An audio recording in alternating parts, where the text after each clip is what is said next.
안녕하세요. 작가 김시연입니다. 오늘은 기억의 밑바닥이라고 부르는 잠재의식에 대해서 알아보는 시간을 가질 거예요. 제가 집필을 하다 보면은 한 6년, 7년 전에 읽었던 책의 내용이 갑자기 떠오르기도 하고요. 그리고 한 10년 전에 친구하고 같이 나눴던 대화 내용이 갑자기 생각이 나기도 합니다. 평소에는 전혀 기억이 나지 않다가 집필만 하면 이런 현상이 나타나곤 하는데요.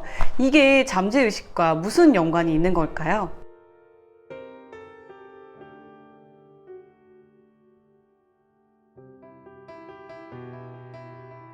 집필을 할 때는 작가는 자기의 모든 경험과 지식을 끌어다 써야 될 때가 굉장히 많거든요. 그래서 잠재의식에 있는 기억을 모두 수면 위로 끌어다 쓰게 되는 계기가 되는 것 같아요.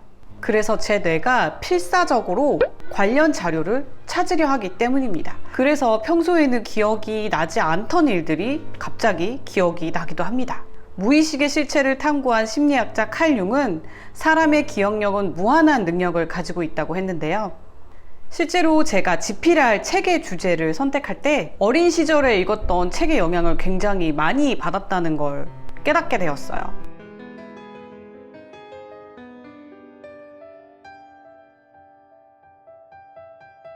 사람이 첫인상이 굉장히 중요하다고 하잖아요. 이것도 한 사람의 이미지가 타인의 잠재의식에 어떻게 각인되느냐에 따라서 인식이 달라지기 때문입니다. 한번 각인된 사람의 인식은 바꾸기가 굉장히 어렵거든요. 첫인상이 나쁘게 인식된 사람의 기억은 그 이미지를 바꾸기가 굉장히 어렵습니다.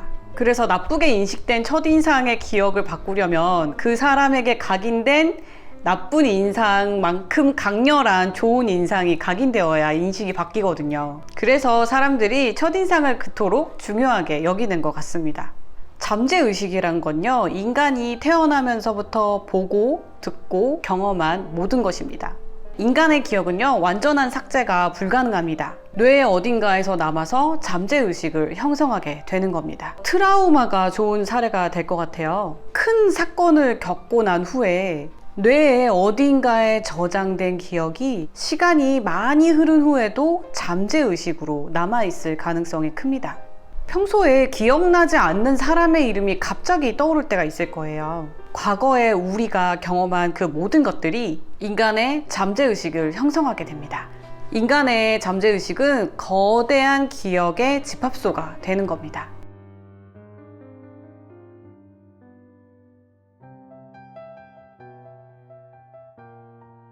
잠재의식의 기억과 저장 창고는요, 인간의 습관으로 겉으로 표출되게 됩니다. 사람이 몸으로 기억한 것은 절대 잊혀지지가 않아요. 운전을 예를 들어보자면 10년 만에 운전하는 사람도 몸에 배어버릴 만큼 운전 습관이 있다면 10년 만에 운전해도 금방 운전을 하게 됩니다. 이 습관이란 게요, 잠재의식에 각인된 상태이기 때문입니다.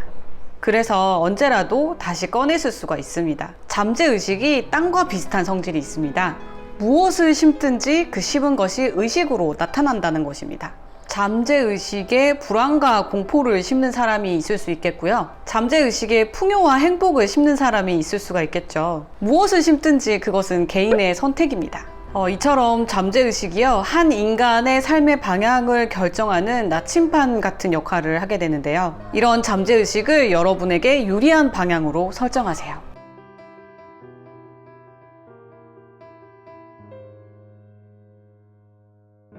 어릴 적에 되게 엄한 부모님한테 자란 아이들은 커서 자기 자신이 부모가 되면요, 아이들에게 엄격한 부모가 될 확률이 큽니다. 부모의 역할 모델을 엄격함으로 자신의 잠재의식에 각인되어 있기 때문입니다. 이런 사람들의 잠재의식에서는 공포감이 존재하고 있거든요. 이 세상에 대한 이 공포감이 그대로 자신의 아이들에게도 전이가 됩니다. 부모의 공포심을 전이받은 아이들은 세상을 대하는 태도도 대물림됩니다. 이렇듯이 사람이 경험한 과거의 잠재의식은요, 언제든지 의식으로 반영되어서 현실에 표출됩니다. 억압적인 부모에게 자라난 아이는요, 어른이 되면 순종을 체화하고 복종에 익숙해지고 도전을 두려워하고 보수적인 삶의 태도를 유지할 가능성이 커집니다. 그래서 우리는 무엇을 보고 무엇을 경험해야 할지 아주 신중해야 합니다. 가능하면 좋은 것을 보고 좋은 것을 듣고 좋은 것을 경험하는 게 중요합니다. 인간의 잠재의식에 많은 영향을 주는 사건과 환경이 바로 인간의 마음을 결정하는 주 재료라는 사실을 잊지 않으셨으면 좋겠습니다.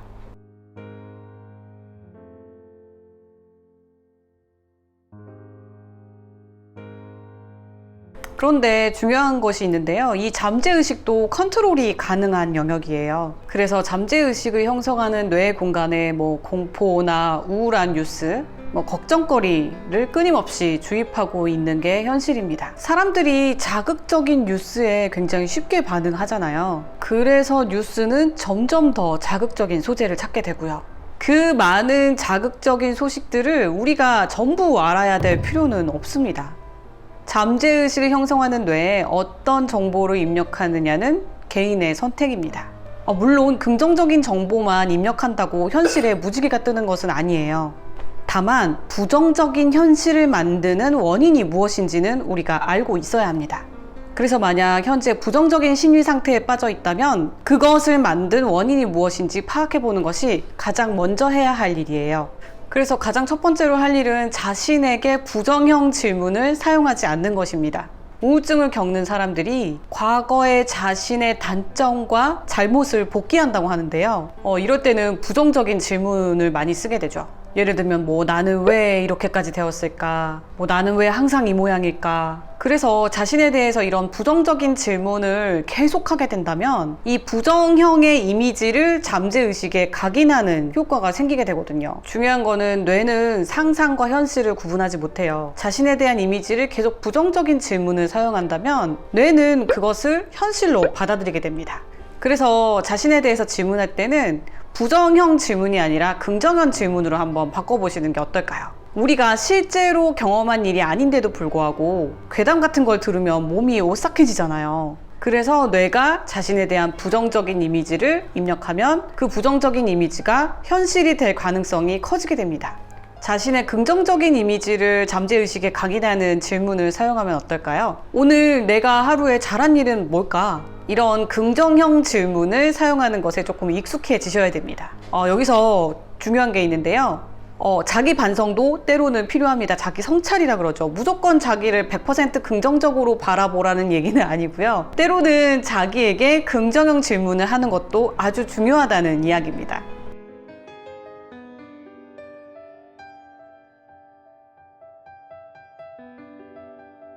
잠재의식에 잠자고 있던 자신의 부정적인 모습까지 일부러 꺼낼 필요는 없습니다. 스스로 자신을 믿는 사람이 창조적인 가치를 만들 수 있는 가능성이 커집니다. 창조적인 가치를 만드는 사람이 되기 위해서 부정형 질문을 일단 좀 삼가를 해주시는 게 좋습니다.